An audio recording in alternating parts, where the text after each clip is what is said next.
they've received. This is your warning now. Spoilers are obviously ahead. Let's jump into it. We first begin with Mega Meganium.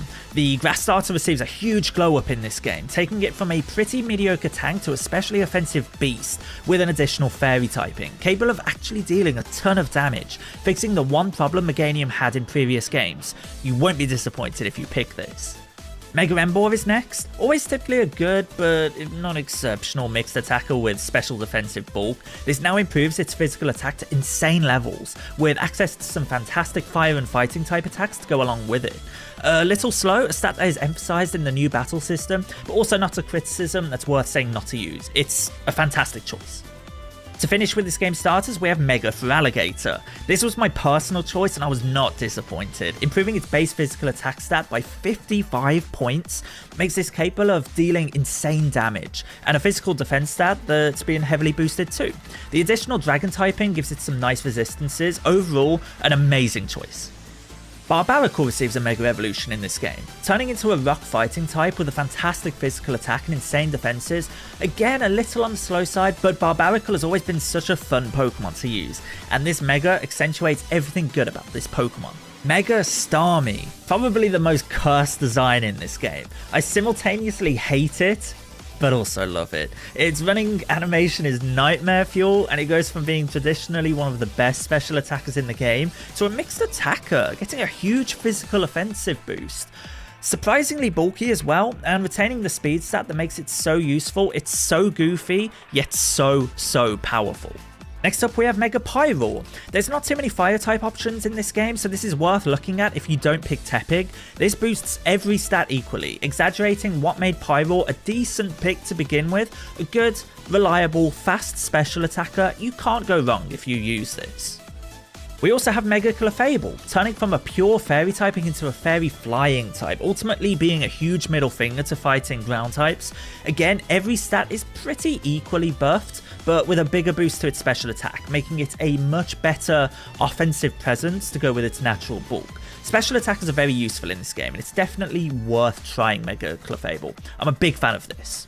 Next up is Mega Scolipede. This is going to be one of the most popular new designs, though unfortunately it receives a major speed nerf, removing 50 from its original base 112 speed. Becomes a slow, physically tanky physical attacker on the back of a really good physical attacking type, still definitely worth using despite the speed nerf. It just won't be as fast as you're used to. Next up we have a Mega that I used on my team, Mega Victreebel. I loved using this Pokemon. Exaggerates what makes Victreebel fun to use in previous games. Just an overall great mixed attacker with access to loads of grass and poison type attacks. It's kind of a two-trick pony, but those two tricks it does very well.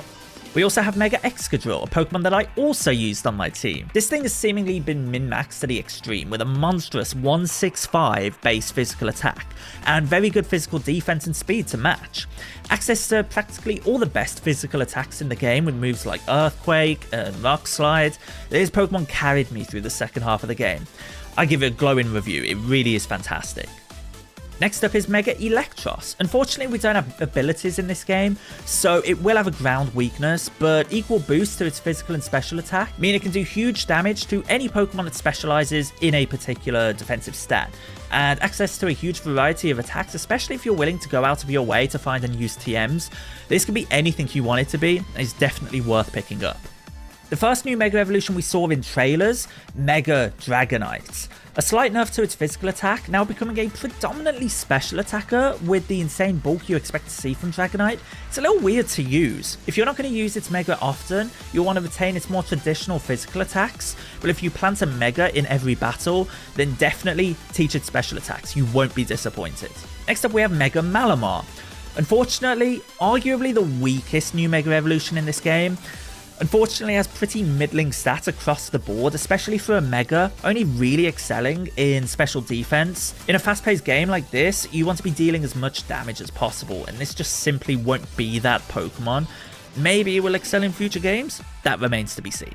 Following that, we have Mega Dragalge, a 35 base stat buff to its special attack and a monstrous special defense stat makes this very usable, especially with an amazing defensive typing in Dragon Poison. Keep this away from ground types and this will serve you incredibly well, with good defensive bulk and insane damage output.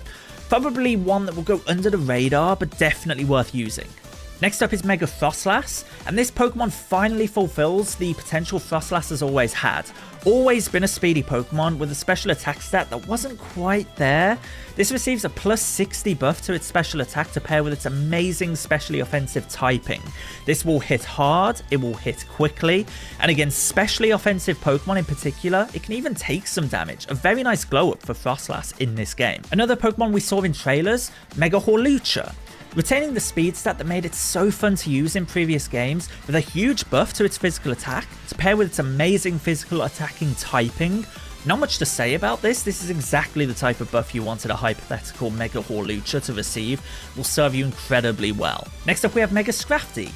Not entirely sure about its choice of attire once it Mega Evolves, but if you can look past that, wow, what a defensive behemoth. It also receives a plus 40 buff to its physical attack stat, capable of dealing with a lot of punishment as long as you keep it away from fairy types, and capable of retaliating with some of the best physically offensive attacks in the game.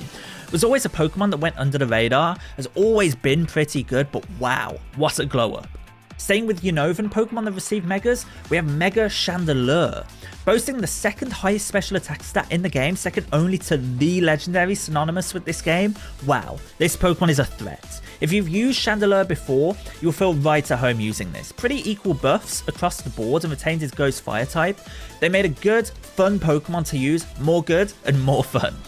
The only Galar Pokemon to receive a Mega, we have Mega Phalanx. A 33% buff to its speed and great physical stats to pair with its pure fighting type. Keep it away from special attackers and it'll be great. It's maybe one of the least exciting Megas, just eyeing it up on paper, especially with so many insane physical attackers in this game. What it does, it will do amazingly.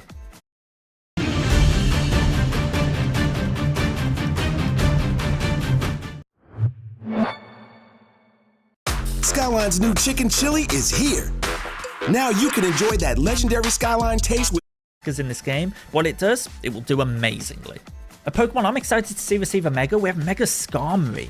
Losing a bit of physical defense, they've instead turned this into a more physically offensive presence, receiving plus 60 to its physical attack and plus 40 speed. Capable of setting traps with spikes will be incredibly useful in this game, making up for losing some of its defense, and I'd argue overall this is more fun to use than Skarmory has been in previous games, still maintaining control over battles, but capable of dealing way more damage. Very fun Pokemon. Next up is the only representative from the Alola region, Mega Drampa. A Pokemon that's maybe forgotten by a lot of the community. It's still very slow, but great bulk so it can tank hits to make up for it, and wow, that special attack stat, it will retaliate so hard. Access to Thunderbolt, Blizzard, Flamethrower, this can learn practically every special attack you'd want it to learn. Turns a pretty average Pokemon into one that will be very, very fun to use. And finally for Megas that are available on day one, there's still 4 more to go after this. We have Mega Zygarde.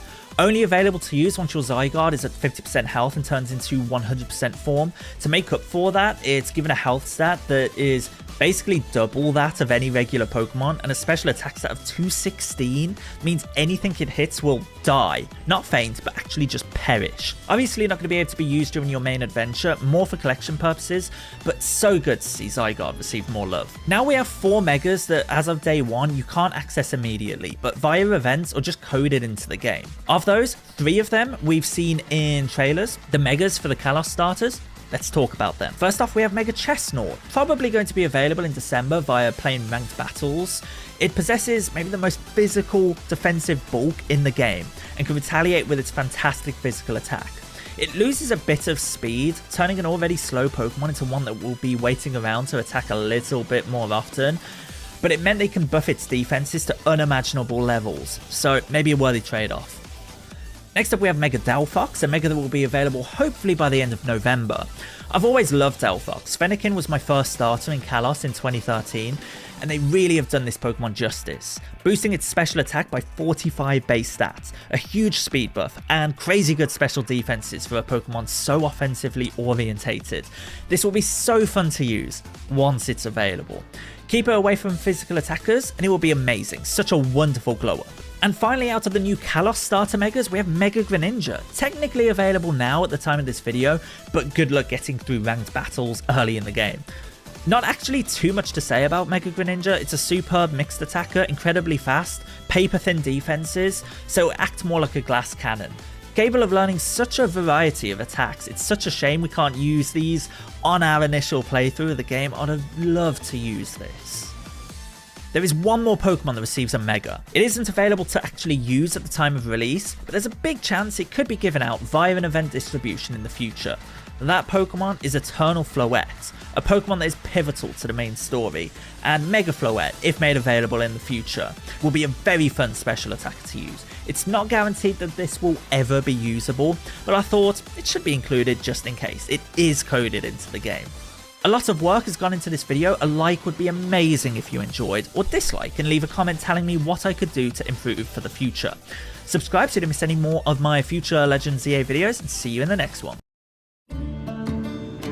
Our lives, our food, our future, they're all connected.